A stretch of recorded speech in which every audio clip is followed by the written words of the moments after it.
Every country on earth at the moment is reforming public education. There are two reasons for it. The first of them is economic. People are trying to work out, how do we educate our children to take their place in the economies of the 21st century? How do we do that, given that we can't anticipate what the economy will look like at the end of next week, as the recent turmoil is demonstrating? How do we do that? The second, though, is cultural.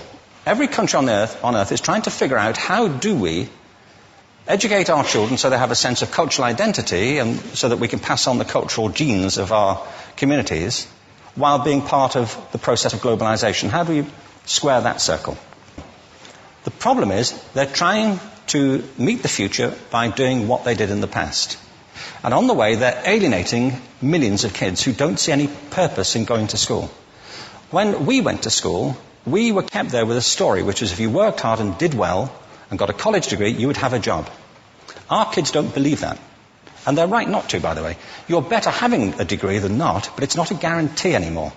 And particularly not if the route to it marginalizes most of the things that you think are important about yourself. Some people say we have to raise standards as if this is a breakthrough.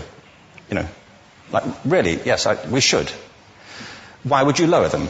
You know, I mean, I haven't come across an argument that persuades me of lowering them. But raising them, of course we should raise them. The problem is that the current system of education was designed and conceived and structured for a different age. It was conceived in the intellectual culture of the Enlightenment and in the economic circumstances of the Industrial Revolution. Before the middle of the 19th century, there were no systems of public education. Not really. I mean, you could get educated by Jesuits, you know, if you had the money. But public education, paid for from taxation, compulsory to everybody and free at the point of delivery, that was a revolutionary idea. And many people objected to it. They said it's not possible for many street kids, working class children, to benefit from public education. They're incapable of learning to read and write, and why are we spending time on this? So there's also built into it a whole series of assumptions about social structure and capacity. It was driven by an economic imperative of the time, but running right through it was an intellectual model of the mind, which was essentially the Enlightenment view of intelligence. That real intelligence consists in the capacity for a certain type of deductive reasoning and a knowledge of the classics originally, what we come to think of as academic ability. And this is deep in the gene pool of public education, that there are really two types of people, academic and non-academic, smart people and non-smart people. And the consequence of that is that many brilliant people think they're not, because they've been judged against this particular view of the mind. So we have twin pillars, economic and intellectual. And my view is that this model has caused chaos in many people's lives. It's been great for some. There have been people who have benefited wonderfully from it. But most people have not. Instead, they suffer this. This is the modern epidemic, and it's as misplaced and it's as fictitious. This is the plague of ADHD. Now, this is a map of the incidence of ADHD in America, or prescriptions for ADHD. Don't mistake me here. I don't mean to say there is no such thing as attention deficit disorder. I'm not qualified to say if there is such a thing. I know that a great majority of psychologists and paediatricians think there is such a thing. But it's still a matter of debate. What I do know for a fact is it's not an epidemic. These kids are being medicated as routinely as we had our tonsils taken out. And on the same whimsical basis, and for the same reason, medical fashion. Our children are living in the most intensely stimulating period in the history of the earth. They're being besieged with information and calls for their attention from every platform, computers, from iPhones, from advertising holdings, from hundreds of television channels. And we're penalizing them now for getting distracted. From what? You know, boring stuff. At school, for the most part. It seems to me it's not a coincidence totally that the incidence of ADHD has risen in parallel with the growth of standardized testing. Now, these kids are being given Ritalin and Adderall and all manner of things, often quite dangerous drugs, to get them focused and calm them down. But according to this, attention deficit disorder increases as you travel east across the country. People start losing interest in Oklahoma.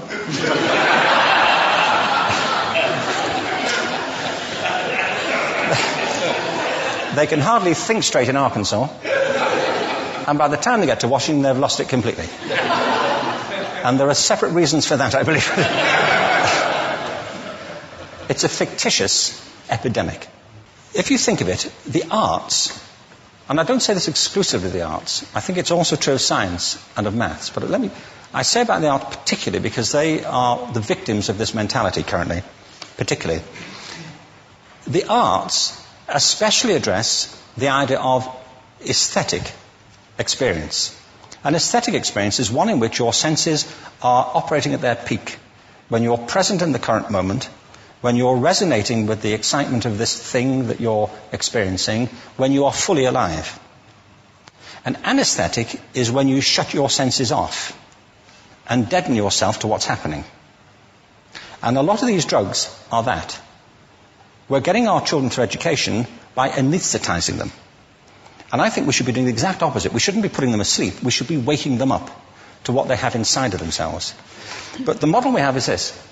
I believe we have a system of education that is modeled on the interests of industrialism and in the image of it. I'll give you a couple of examples. Schools are still pretty much organized on factory lines, ringing bells, separate facilities, specialized into separate subjects. We still educate children by batches. We put them through the system by age group. Why do we do that? Why is there this assumption that the most important thing kids have in common is how old they are? It's like the most important thing about them is their date of manufacture. You know what I mean? Well, I know kids who are much better than other kids at the same age in different disciplines, or at different times of the day, or better in smaller groups than in large groups, or sometimes they want to be on their own. If you're interested in the model of learning, you don't start from this production line mentality.